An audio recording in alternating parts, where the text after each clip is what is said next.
Welcome to Out of My Mouth, the program where raw thoughts meet unfiltered conversations. Join us as we dive into the depths of human experience, where we share stories, perspectives, and insights that just might challenge the status quo. Get ready to laugh, cry, and ponder the world around you like never before. This is Out of My Mouth.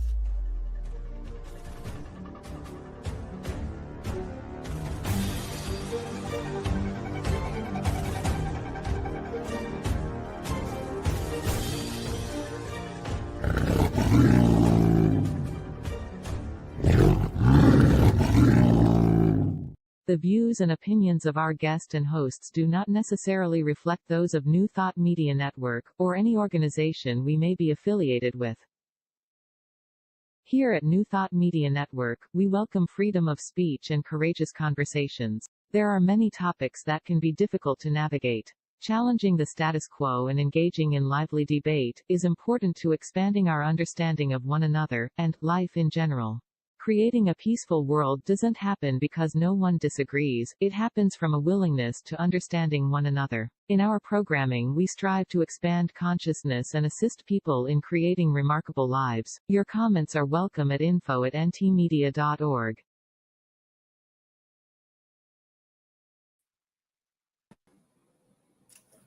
Thank you for joining us from wherever you are, whether it's morning, noon, or night. We are excited to be with you. My name is Cheryl Rogers. And I'm Mark Dupuis. And our beloved Barbara Schreiner-Trudell has okayed with us to share with you that she has just had back surgery and is doing very well. She had it on Friday and she's already had a little walk and sitting in a chair. And I know, absolutely incredible. And she's doing well and sends her love. And just know that she is with us in spirit and she probably will be watching. So, awesome. Hi, Barbara. Yeah. Let us open with our land acknowledgement. So I invite you just to hear these words and to embrace them. In the spirit of reconciliation and peace, we are grateful for the opportunity to meet on these sacred lands. We thank the generations of people who have taken care of this land for thousands of years. We recognize our oneness. We realize our history. We choose to create a new reality. We are one. Miigwech. Today, I'm so excited to meet Amanda. Amanda and I met. She is my osteopath and massage therapist. And I'm getting goosebumps just because you're here today, Amanda. Amanda has been on a road to recovery for the past 10 years. Abstinence from alcohol and drugs. Today, she will share the spiritual experience that led her to AA and finally quitting it all. And just happened to marry with Cheryl's talk today on evolution. So welcome, Amanda. You've been open and shared your story with me a few times. So thank you for coming on today. Thank you for having me. I appreciate Welcome, it. Amanda. Thank you. Yeah. Mm-hmm. So I know we had Trevor here, your husband, a few months back, and I believe you may have met him at AA. Is that correct? Yes, correct. We met, I guess it's going on 7 years now. 7 years ago we met, and we just got married in 2023. Yeah. Awesome. Yeah. Awesome. Wonderful. Yeah, definitely something. Oh, sorry. No, we go back and forth. I was going to say definitely something that I was not expecting from the program. Like, I remember having these thoughts of what AA, like, just, it wasn't what I thought. I was not expecting to meet like an amazing group of people and have like lifetime friends and let alone a husband. That was definitely not where I was. when I think about myself going into that. So before AA, what did you think about AA? What were you expecting?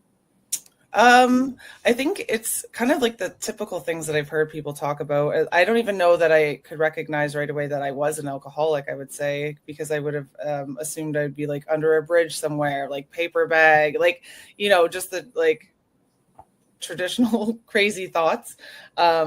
And I would have thought, like when it first kind of like came into my vocabulary or hearing the term, I would have thought it was just like a bunch of old men sitting around and that I would have nothing to relate to, and kind of like a miserable sort of existence. And I think it's actually a country song right now. I don't know who sings it, but I think they're kind of making a joke about like staying out of AA.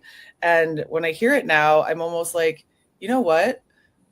It was actually like the greatest gift I ever had in my life. And it's actually a blessing, and it's probably the best place to be. And it's like slightly offensive, but like, I know it's the song is just the premise about a joke, but I think like how opposite of what I originally thought. And maybe that's the case for most people who haven't had to go down that road, I guess. Right. But yeah.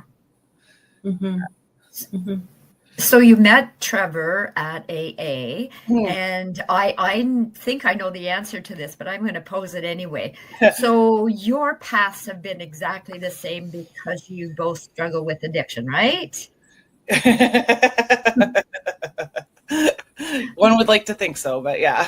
I mean, we can definitely relate. Like there's a lot of, when you get down to the core struggles, but I think like most human beings do struggle in some way of like, the self-confidence, not feeling part of like this sort of separation. And I think especially before you get to any kind of like spiritual peace in your life, if you either haven't had it as like an upbringing, or you kind of got turned off by the push, like the incessant push with religion.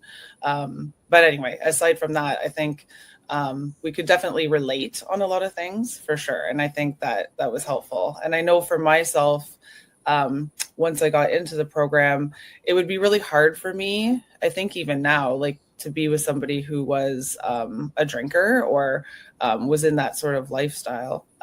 So with him and I, it's just, I feel like we're just on the same page. We're like the same age. We have, it worked out really nicely. But in your group, I guess where I was going, within your group, including with Trevor, right? Although you both have struggled with addiction, or used to, I'm not sure how you would phrase that, Amanda, but you don't have to have the same path to benefit from the program. Yeah. Or the same addiction, right? Yeah. And actually there's times too, like, I might be in a meeting and then you hear someone's story and it's kind of like, oh, wow, like their story can seem more traumatic, like more events took place that might seemingly be more traumatic than my story.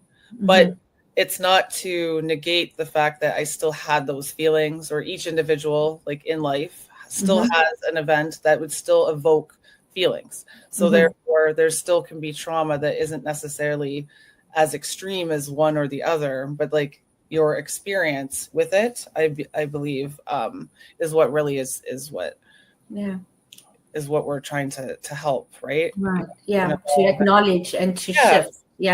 So tell us a little bit about your journey. Okay, I'll try to okay. So as a child, I can honestly say like my mom did the best that she could, but I did grow up early on without a father. So he was not in the picture. And my mom and I were very close. But I always felt different. I always felt I had a lot of anxiety from a very early age. At that time, I didn't have, a method or ways to really understand what was happening for me, or like explain what was happening, or to try to work through that, but it showed up in what seems to be like obsessive compulsive sort of behaviors, rituals, like things that I would have to do daily all the time. Like things had to be in a certain place. Like I would get very worked up if there was like dirt on something. Like I was just very, very particular and like rigid. And yeah, and I remember at a very early age, because I still would have been grade school, that some of this stuff was very debilitating because I felt like I was very boxed in this very small section that was like okay or comfortable, and I'm just always trying to find ways to be okay or comfortable. And yeah, and I mean that just carried on until yeah, I mean it just sort of continued. It sounds like anxiety built on anxiety. Yeah. And not necessarily, and it's so hard to explain, right? Because a little example would be my mom, like we would go shopping for clothes, let's say. And if like I would be very sensitive to certain materials or the way pants fit, or you know what I mean? I was very particular. And if I didn't like it, then, but she didn't understand that it would invoke like an actual reaction in me, you know? And then she would get upset with me because it's like, well, I just bought you this. How come you're not wearing it? And it's like, well, because I don't like, you know, but I didn't have the tools to speak up. And then because she would get upset with me, and then I would feel guilt and shame, I would just kind of shut down. So I would never actually like speak up and tell the truth. And I feel like and I'm not just saying like, she was a very lovely person as well, right? Like, you know, as a kid, I don't have those tools. I don't know how to speak up. So I became very early on a people pleaser, and I never wanted to ruffle feathers, and I never wanted to, you know, like have a voice or say anything. It's like, I wouldn't want someone to be mad at me. I couldn't explain all the odysseys that were like going on for me. You know, I had a great pair of rubber boots that I love so much. They were like, I remember them very clearly because they were rainbow and they had a heel that was just like clear. And I wanted to wear them so bad. But the fact of having dirt on them disturbed me so much that I could not wear them outside. So, you know, another thing of her being like, well, how come you're not wearing these boots? I paid all this money for these boots and you're not wearing them. And it's like, and because it sounds ridiculous, it's like, and she couldn't understand and she couldn't relate, right? No. So she wasn't able to respond in the way you needed because that wasn't in her vision, in her wheelhouse. Yeah, exactly. And then a single mom and not having a lot of money, you know, so it's like all those sort of layers on top. She did get remarried when I was young. So I have a stepdad and I have a brother and sister from that. So that's really lovely. But again, I still feel like that was still, I'm a little bit different, right? I have a different dad who's never in the picture. Like he's actually their dad. Like, even though they all showed me like love and attention and I had grandparents that cared, there was just always this separation for me. Both of my parents, like my stepdad and my mom, were raised in very intense religious. Like my mom's was a Baptist and my stepdad was Brethren. So both of them, when they got together, like after my mom divorced my biological father, they were not having religion, like any part of it, like for me growing up. But I did get some access to it, like when I would go see my grandparents and things like that, or I'd go to summer camps that were like Bible based. So there was still some like exposure to it. But again, I would go to these places and I always felt different and an outsider. And, you know, because my family wasn't part of it, I'm just like this person that's not really part of the group, the community. So I never really felt a part of anywhere. And then I think, you know, there would be some teachings that kind of stood out that always had like a fear and control sort of based, or things that just didn't really jive with me or make me feel good, because I don't want to do all of my, just the guilt and the shame of things, right? Just not enough conversation, you know, about different things. So, So that led to? Pardon? That led to the next step. What happened after? Okay, so What took you to AA? okay, so I feel I like in my teenage years was kind of the worst. So my mom and stepdad, they ended up divorcing, but they had a very, very messy divorce. And I had a brother and sister, so I was spending a lot of time having to kind of take care of them and step up. And you're hitting puberty. There's, you know, all sorts of discomforts. And I had, I think like with the hormones and stuff, like I was getting very angry. But I would implode it on myself. Like I wouldn't ever express it. Right. So I would do things kind of to self-harm. Like I was just very critical of myself, the way I talked. And I had a lot of like hate. I had a lot of hate, judgments. I used to wear like really, really dark makeup, like mask essentially. Right. And just go through the world with like, don't fucking talk to me sort of attitude. And not, I remember actually I used to work at Pizza Hut in high school, and like my the owner of the place like had no idea why I was still working there. And it was like I was actually the hardest worker. So I had this one lady, Lynn, who kept me working there because she's like, she's the only one that like answers the phone, does all this work.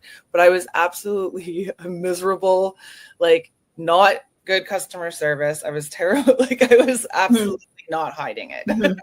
It seems like a contradiction to your appearance, the way you actually worked. Yeah. So I was just not happy, and I had no outlet. And then with my parents' divorce, like it just was getting uglier and uglier. And my mom was actually like cheating on my dad, and she had brought the guy there. And there was like times where I would be in the streets, like I'm not joking, like police called and craziness. And then when they did finally split, my dad ends up dating a girl who's 5 years older than me. Her mom used to babysit like my brother and sister, and I worked with her because my dad has his own little like New York fries business, and I worked with her. Like she was actually a friend of mine. And then now she's moving into the house. Like it was a shit show. So yeah, I didn't have anyone to really talk to, or like I didn't even know that was a thing, to be honest, though, like talk about stuff. I just kept it all sort of like inside, and then overtly being a really rude individual. And everything kind of set me off. Like I felt uncomfortable all the time. So yeah, then into my there was another thing too. But if you want to have any questions, you can ask me for When did you start medicating? When did you start medicating yourself?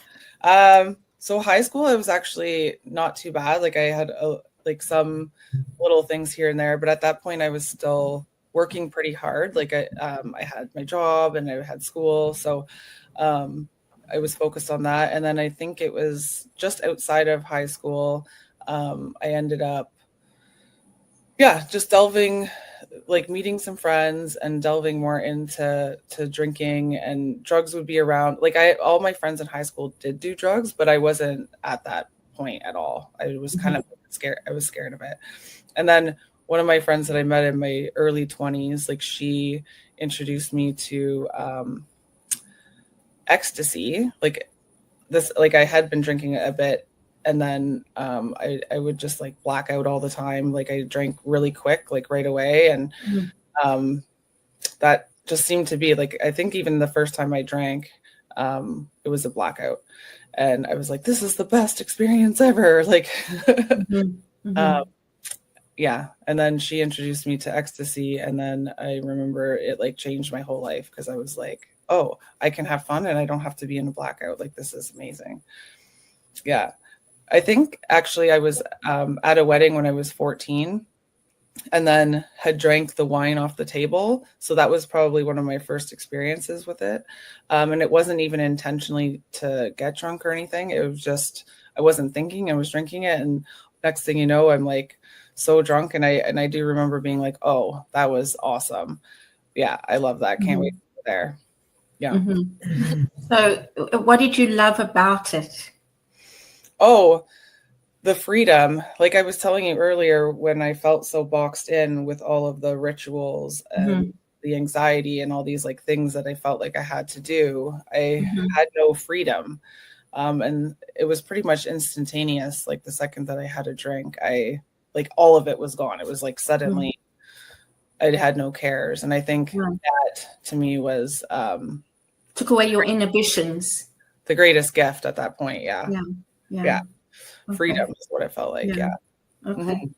So how long did that go on for before you realized, or something happened that made you think that this is a problem?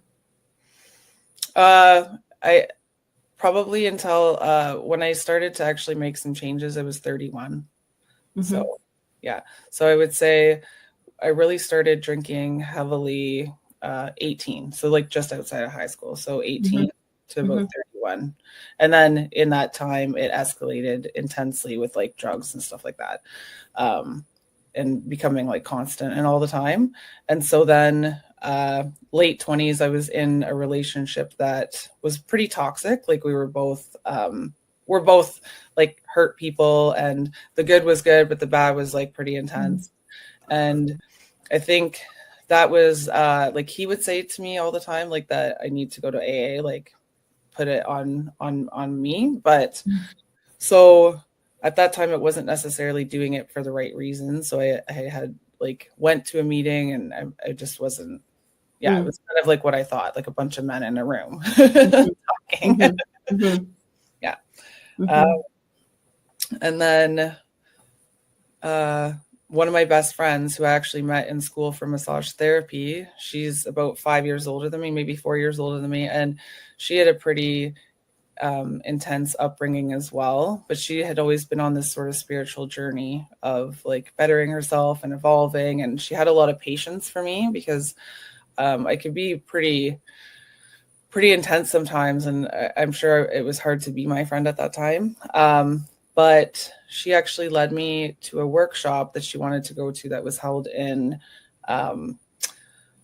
Ottawa, and it was called The Awakening. And so it was like a weekend workshop, and she wanted to do it for herself. But I also think that she really saw just where I was, because at that point, I do remember being like, something has to change. I'm so angry. I'm so upset. Like, I hate everything. I don't want to live. Like, I just can't, like, just the contraction, right? Like the contraction, absolute, like, but not knowing where to start. It's very hard to know where to start. And not having a lot of money either, and just having no idea what to do, because all I know is it's not working. That's all I have. So this workshop, it blew my mind. Like, I actually had a full-blown spiritual awakening at this workshop. And it just, and I think it was just enough to like unveil, like take an, how the onion, but it like it released enough to be like, holy fucking shit. Like, thank you, God. And I truly do believe that, like, yeah, I was led to do that.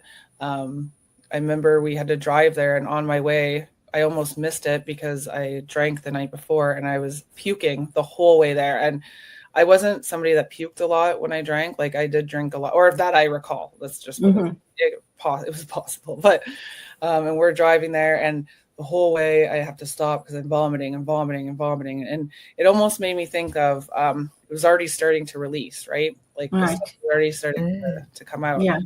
Yeah. And it was a pretty profound weekend. Right. So please share with us, if you can, what the shift was and how it took place. Yeah. Okay. Yeah. So it was kind of cool. So the workshop itself is a spiritual based workshop, obviously, the awakening. I don't think I even gave it any thought as to that was what was happening, but we started in a circle, like similar to how AA will do. And I was very uncomfortable because now we're going to have to like share parts of herself. And I was like, oh my God, like I don't want to be here. And like I said, heavy makeup. I was even sitting in the chair, like holding myself, like not open at all. Right. But one thing I did notice, and it was cool because over the weekend they had all sorts of different exercises to kind of do this exact thing, like release things and work through and be interpersonal. Because I think the thought is that most of the most, if not all, of the traumas that we've experienced in life is to do with relationship with other human beings.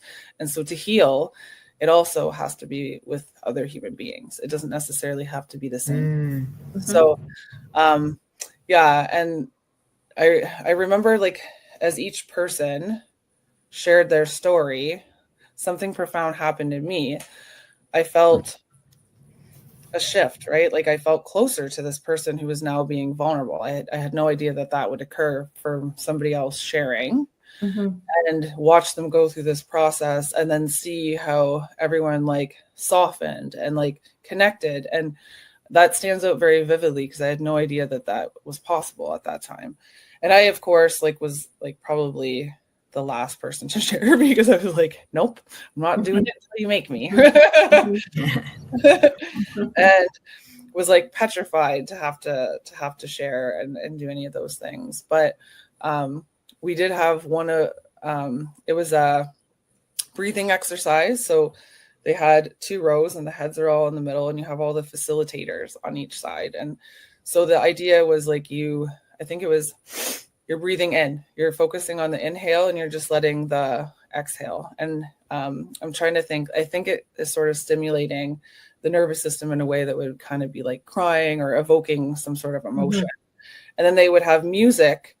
And so it was an hour long, and you would have like some that would kind of like evoke like anger. I didn't know this at the time, but that was the whole point, is to like get these things out. Because they talked about at that time that in the wild, if an antelope is getting chased by a lion, if it survives, it will actually like shake out the fear, and it like releases that energy.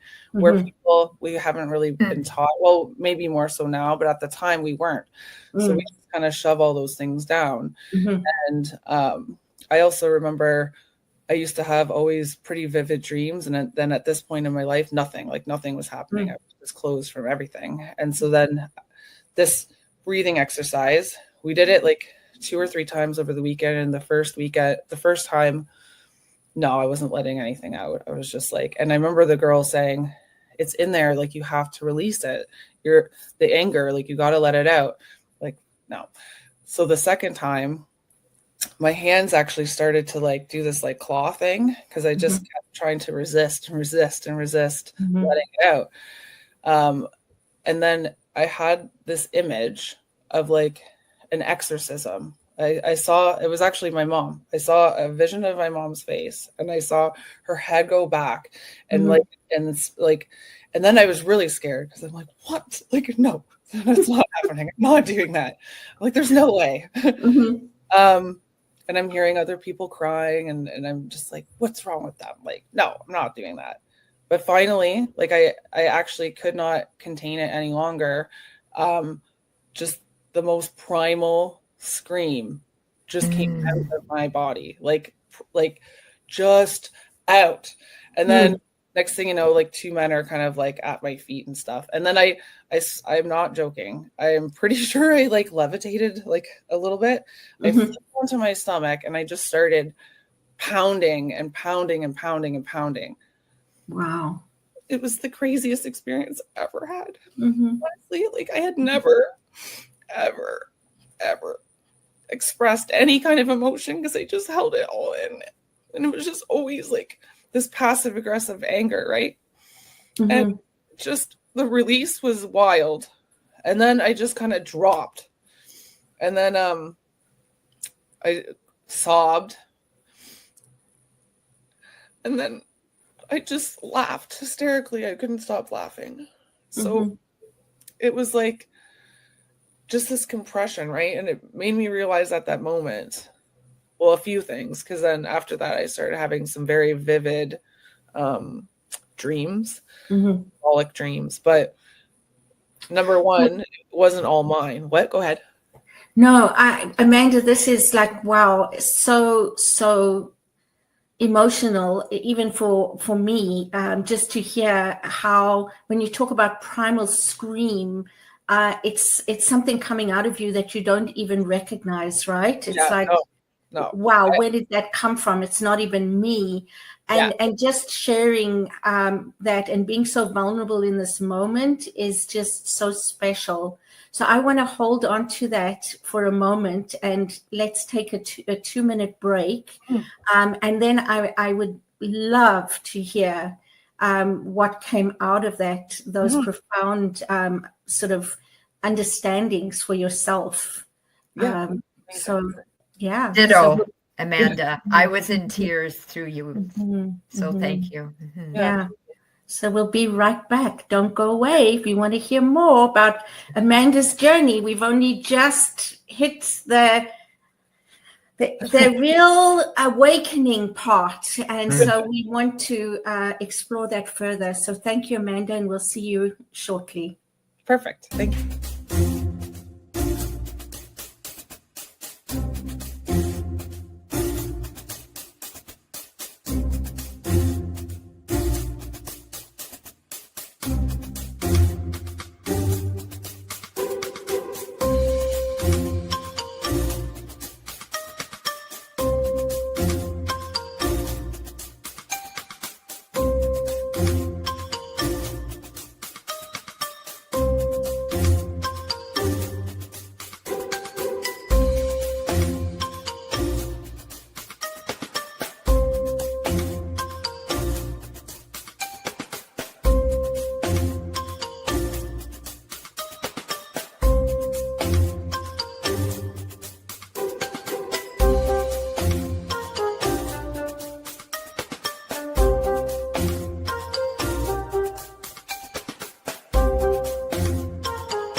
Please help us say thank you to our organizational sponsors, including the Hepperlin Foundation, Affiliated New Thought Network, International New Thought Alliance, Science of Mind Archives and Library Foundation, Center for Spiritual Living Denver, Center for Spiritual Living Midtown, New Thought Philadelphia, Planned Happiness Institute, Summit Center for Spiritual Living, One Heart Retreats, Center for Spiritual Living on the Lake, Unity Spiritual Center, Kitchener, Om Center for Spiritual Living, La Mesa, Satya Center, Center for Spiritual Living, North Jersey, Unity of Savannah, and Center for Spiritual Living, Seattle, as well as all of our individual donors. Thank you for making New Thought Media Network a place to be. Please come be you. And remember, like, share, and subscribe. New Thought Media Network, positively inspiring.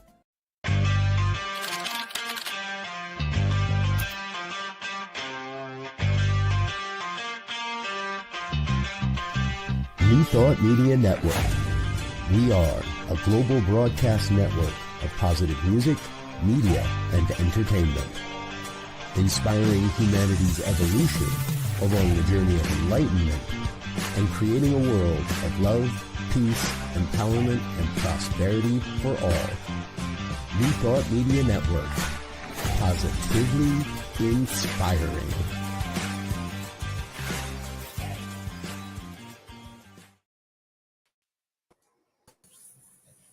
Wow. So, Amanda, just before the break, you reached, I think, what I would call a pinnacle of sharing your awakening at this spiritual, I don't know if it was a retreat or conference, a retreat. And what I heard you say is that as much as you appreciated and deep down knew that something had to change, you fought it like crazy. You were like, nope, I'm not letting this happen. I'm good with hearing, and it's wonderful to see everybody sharing and softening and being vulnerable, but not me. And then something took place that you didn't expect and that you couldn't control. Oh, yeah, definitely. So, I'd like to Amanda to expand on that, but first I want to say, to this day, I go to counseling once a month and whatever, and I will get to a point in the counseling session where I feel like I'm going to release something other than words, and I shut her down. Yeah. So maybe I could go to that that retreat, but I don't want to. I know. Yeah, it's scary shit. Yeah, absolutely. And good for you for taking the risk and for being there. And so I am so curious to hear the rest of that story. Yeah, thank you. Yeah, so after the release actually happened, and what I was realizing, and and a bunch of things, like I feel like it just opened Pandora's box essentially, right? Like, because all of that was just pressure pushing. So with like the anger being like, it's kind of like the guard dog, right? So it's like I spent most of my life, because I was trying to protect that vulnerable, sad person that was inside, that was hurt, right? And then the tears, like I had never let myself cry ever. I had not let myself be upset. And then the joy, like when I was laughing in hysterics after, because I was like, this is so strange. But it became very apparent that it's suffocated underneath it, right? It's like the garbage disposal. It's like if you're not like a release, and you're not letting it, your joy is not going to be there, because it's pushed. It's like so deep underneath, right? So yeah, it was fascinating to see like how that actually works. And it's like and then also with like that vision of my mom and the exorcism, it was a fact that it wasn't just mine that I was carrying. So it's like when I hear this multi-generational trauma that gets carried on, it became very apparent that this isn't just mine, right? It was, and it's not a blame. There's no blame here. It's just that everybody does the best that they can. And I was also carrying her. She also had similar struggles, and she never talked about it, and she dealt with it all on her own. And so naturally, it's like I absorbed some of that. And she was in a pretty traumatic experience, like while I was in her womb. And I also believe that there would probably be part of that as well. Like your state and everything while you're pregnant must have something to do with that. So, and I remember like at the time too, and I always had this reoccurring dream of a lion. I think I might have told you this one, Marg, I can't remember, but it would be this lion that would like show up in my dreams, and I'm like, what the hell, like scared shitless. But also like a lion to me represents like strength and power, and I was not in a good spot to ever confront that. So I would be like fearfully trying to hide. And he wasn't actually even doing anything other than strutting down the street. Was he supposed to? Probably not. But I'm like out of there, hightailing it out of there. My mom's a Leo, like in the, so I was like, that's interesting too. And then we got to confront the lion in my dream one time and just express like, you know what, man, you're freaking me out.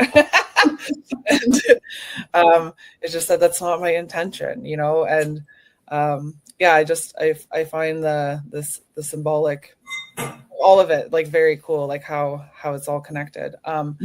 So yeah, after that I couldn't believe how different I felt. The lightness, the just dreams kept coming, and I was like open, and I remember walking into my house when I came home, and I could energetically feel like the heaviness, like the stagnant energy, like in the house. And I was not aware of those things before. And so that sort of like set me on this, like this path of wanting to like continue up with that. Cause I'm like, now that shit's gone, I want to like dive deep and go further. Actually on my way home from that retreat, I did have like a second sort of awakening that happened. And I forget exactly, like my friend and I were talking, and then like all of a sudden I can't even express. It was just bizarre. I imagined I was almost like a baby again. And so when my mom had me, my father was actually in jail. So when I was about 3 months old, she had to go visit him in jail, but her parents did not know that. Like they thought he was in the army, the military, but he had actually got fired and sent to jail because he like whatever. So she had to go and see him, and I was like left with my grandparents. But in that moment could feel the separation. So it was not intended. It was, like she was doing her thing and I was in loving care, but I was not connected to my mother. And when you're a baby at that age, like that's your life force, that's everything to you, right? And I could actually feel the despair and like thinking that you're going to die without your life force. Like it's really hard to put into words. It was just all of a sudden understanding that might have been the first separation for me. And then from then on, I always felt a disconnect. But the cool part is that it's not true, right? It's like these things are not necessarily true. It's just that it made sense why I always felt that way, even though it wasn't the truth. So just these different kind of realizations were pretty profound. And then the same group, The Awakening, they did a 2-week workshop so this would have been April. So in July, they did a 2-week intensive out in Vancouver. So I went to do that. And then that, again, was a lot of similar things, except extensive over 2 weeks. And in that, I met some women in recovery, because at this point, I didn't actually know alcohol was like needed to go. Like I was just miserable and this. I didn't realize it was like actually a problem. There was a lot of consequences, but I didn't necessarily come to that conclusion until I was in this week workshop, and we were kind of looking at where our roadblocks are in life, and over the next year, like how are we going to put into practice these different things. With one of them, like suddenly it's just like, oh yeah, like alcohol can't like has to go. And I met a couple other women there in recovery, and then because I was now more open to the phrase God and spirituality, I felt, and then in that September is when I started going to AA. Right. Yeah. Wow. So that was a pivotal year for you. Yes, 2014. 10 years. Yeah. Wow. That's fantastic. Yeah. Congratulations and kudos to you. Thank you. Absolutely. Yeah. Thank you. I mean, it still hasn't been perfect. On your journey. Go ahead. Go ahead, Mark. It's perfectly imperfect. On your journey. Perfectly imperfect. Couldn't resist. Yeah. Of course, Cheryl. Of course. On your journey, you became a practitioner of massage therapy, osteopathy, and I know you have I think maybe Reiki. Can you see that these energy therapies marry in with your awakening? Can you intertwine them and share with us? Yeah, I feel like, because fully it's like mind, body, spirit, right? Like the health and the healing. And I feel like when I am working with my clients, like it's not my job, I'm not a therapist in that sort of way, but I do feel like, there's a lot of conversations that come up. I love the connections I have with my clients, and I feel like if it's required to, like, I don't always go into like deep information about myself, but when it is necessary or it might help somebody, it is like I'll share different pieces of myself. But I feel like my experience definitely helps me understand all kind of walks of life and where people can be coming from, and the struggles. And I feel like it's definitely all connected, because there's postures that also occur when you're like in these struggling, like, states, the way our body carries it, our muscles hold, there's this, what do you call it? The psychosomatic releases that can happen with people. And I've had that happen a few times, different things. I try to always hold like a safe, loving space with everybody that comes in, because I want them to feel that this is their time. So it's like, not only are we doing the body mechanic work, but, whatever they need to talk about or release on all levels, it's like I'm open to, because I want everyone to feel better and to work through the traumas and the struggles, for sure. Right. To release them on different levels. Yeah, definitely. Yeah. No, Because like after that, it was crazy. Like I stopped wearing the makeup. Like not like it wasn't even intentional. It was just you didn't allowing need it. just allowing myself like slowly to be seen, differently, and like tap more into the authentic part of myself. And 10 years later, I mean, there's always work to continue to do, and I'm striving to constantly continue and go deeper and, continue to evolve. That's all I want. But I feel like I am the most authentic version of myself today than I ever have been. Beautiful. Awesome. Awesome. Yeah, I think that's what we most of us anyway, that are on this, aware of being on this journey, continue to evolve and work on ourselves and go deeper and just build on that experience that brought us here today. And so how do we use that in a way that not only benefits us but can benefit others as well, which is what I hear you doing. Yeah. Beautiful. It's really important. So what drew you to become an osteopath? Well, when I was in massage therapy school, I had an instructor there who was an osteopath, and I was just in awe of him always, because he just had just a way of like knowing a lot of stuff that I was pretty sure I wouldn't know in the 2-year program that I was in. So I always had it in the back of my mind.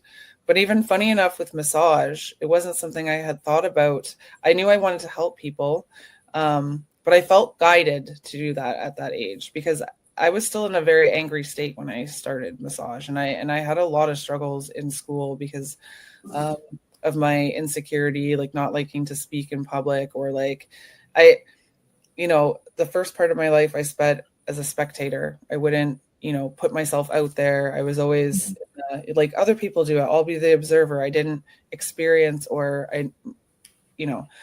so it was a struggle for me. And it was a struggle to connect to people sometimes because I was so upset all the time. And, but now I understand why I'm in it. So it's actually kind of funny, because I was like, I don't know why I'm in this, like, but I felt like I was supposed to do it. And I remember like, I don't know, like, why, like, yeah. Well, I'm so thankful you are. Thank you. I do. I've been writing down some of the things that you have said, like there's some life as a spectator. Wow. That is very, not profound, but educating. Like, yeah, I want to use that term. Yeah. That shows your awareness of, how you were and what was happening inside of you. And you spoke about, the different parts, like your anger is a part of you. The little girl that was hurting, that the anger was protecting, is a part of you. And we all have these different parts that we sometimes don't even acknowledge are there. And I don't know if you know of oh my gosh, can't think of his name right now, but he I'm busy listening to his book about the different parts in ourselves, and having a conversation in ourselves, and bringing these parts forward and having a conversation with them. In order to acknowledge them and to assure them that now I'm not that little girl anymore, right? I'm this 35-year-old woman, and I can take care of you. I've grown, and so that's also another part of this profound journey, is recognizing those parts and why they even exist. So that we can actually assure them and let them go. Yeah, I love that. I love how you put that, as well as something I'm trying to embody as well, is not necessarily labeling things as good or bad. It's like, I'm actually, with that anger and everything, it's like it was just a way to protect, right? It's like, how do you, you know, Exactly. it's just your body to protect yourself. And so Yeah. that even gives me gratitude too, because I'm like, well, thank you, you know, thank you for for trying to do that for me. Exactly. And love all the parts, right? Because it's Yeah. like truly they all exist for a reason, and Yeah. they all have a purpose. So it's Yeah. it's not necessarily good or bad, but as we evolve as human beings, we have healthier ways to express anger and we Exactly. recognize Yeah. stuff, so it's not like how I had it, where it was like I had so much garbage pushed in. It's like I can now have the tools or the people to talk to like let things go, and it's Yeah. carrying around like a life. Exactly. And how often do we say the part of me that blah, Yeah. blah, blah, right? Yeah. Right. So Yeah. the book is actually called Greater Than the Sum of Our Parts. Oh, And it's by Richard Schwartz. oh, that's nice. That sounds like a good one. And I listened to it on audio and Audible. Yeah. And in the listening of it, there's meditations that he takes you through to bring these parts forward and recognize them and have conversations with them. So you just Richard C. Schwartz, SCHWARTZ. Cool. I'm gonna look that up. Yeah. And so just you reminded me about that when you were talking. So yeah, it's such an amazing thing when we realize that we can actually shift things. You said something else about feeling the separation with your mom at the age of 3 months, and feeling that sort of disconnection, but also realizing that it doesn't have to be true. It doesn't have to be that way. And I think that's part of our evolution as well, is realizing that we can change the story because we give it meaning, right? Everything we talk about, we give meaning to it and talk about it in a way that we are expressing ourselves in this moment. But in a week's time, I might look at that like you did and say, oh, that's what that was about, right? Yeah. So, staying curious, right? So I was like listening to something also on Audible recently that was talking about fear, and it's like, you're going to have fear. It's we're not going to live our lives without fear. I mean, fear is also survival as well. It's like we would probably die a lot earlier if we didn't have some sort of fear, right? Yeah. But now it's like I can be more curious about it and like observing, like, oh, I am noticing I have this now, and that's okay. But I can still step through whatever it is anyway, right? It's like, I lived a life very debilitated by it because I was afraid of everything, like the anxiety, the fear. And it's like that stopped me from living. And it's like, I don't want that anymore, I mean, that was so long ago. And now I feel like I experience a lot more things, but I can still have that tendency, like every now and then, it's ingrained for a long time that I can be the observer again and not partake. And it's like, so I try to make a conscious effort to step through and keep showing up and do the things anyway, because there can just be such beauty behind that. And new experiences, it's like nothing changes if nothing changes. So you got to do something different, right? And like the beauty that is within the universe, and every day waking up and just honestly being like so grateful that I'm here, that I have all the things, but just to even get to have these experiences, because without one you don't have the other. It's the totality of it all. It's like it's important. Exactly. We live in a world of duality. Yeah. Right. And so recognizing that and accepting it and embracing it all. Yeah. And really looking at how are we reacting to it, which is really the power that we have, right, to shift it and to move it along. So I love that. And that's what you meant by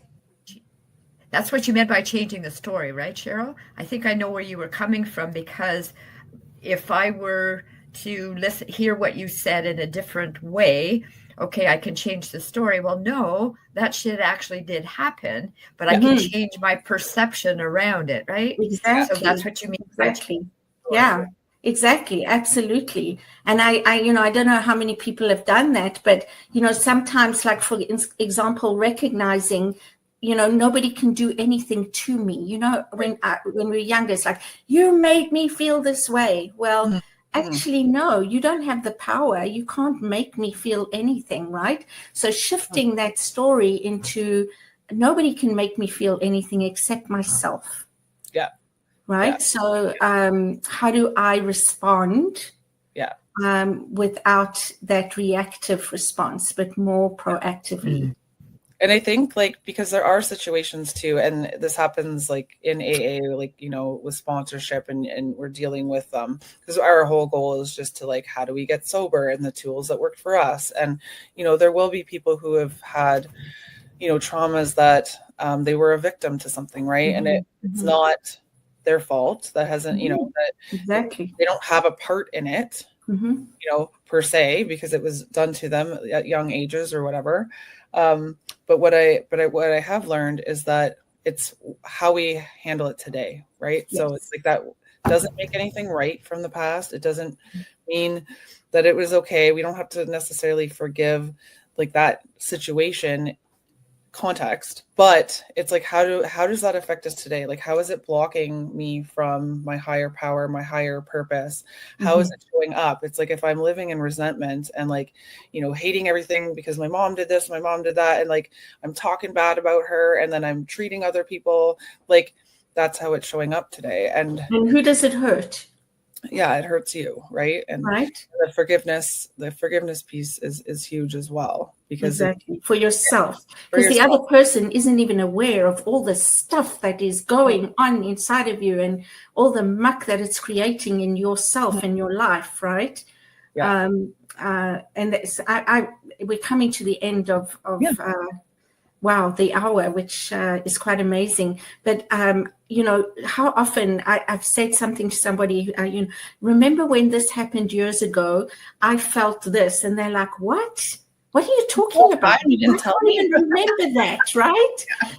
So you carry it with you, and it's so alive in your mind, and they have no idea what you're talking about. And it attaches to every other time that you felt that way, and it's how it just snowballs. Yeah, exactly. Yeah. So it's all up here.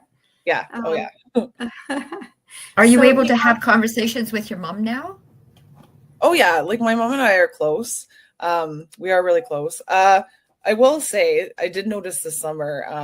I was away, and long story short, I was talking to Trevor because good things were happening for her, and I was just feeling this weird jealousy and I don't know, just silly stuff. And he's like, well, you obviously have some resentment still. And I'm like, what?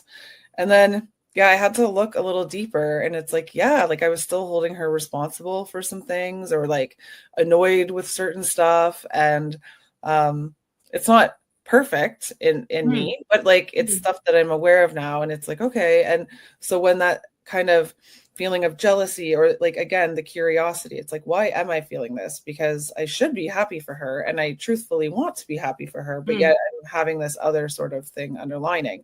So, at one point, having no idea about any feelings except anger, and now actually being able to be in tune with the array of different sensations that come up. Yeah. It's really quite beautiful, because again, it's not right or wrong. It's just, it's happening. It just is. Yeah. So another book that I don't know if you've read it, but it's so worth looking at is Byron Katie's Loving What Is. Oh, no. Yeah, really, really lovely book. And she also has some worksheets and talking exactly about that, recognizing that and shifting it. So we are at the end of our time together. So Amanda, if there's one thing you'd like to leave our listeners today with, what would that be? I would say, if you are struggling, I feel we do live in a time where there is more access to things now, but I definitely think it's, better late than never, but the sooner the better also, right? Because the sooner that you can get yourself in a situation that you can just live your life and, be authentic. And, I just can't stress that enough, because it was, it was really hard to be shut down and boxed in. Right. Yeah. So reach out for help. There's always hope. Always. And it's harder to suppress things than to actually deal with them. Yeah, That's the what amount we of do. effort that you put into that is actually like, so yeah, it's way easier to actually be happy. Yeah. Well, thank you so much, Amanda. Thank you for being here with us. Thank you for sharing your story. Thank you, Mark, beautiful co-host, and for your presence and your wisdom.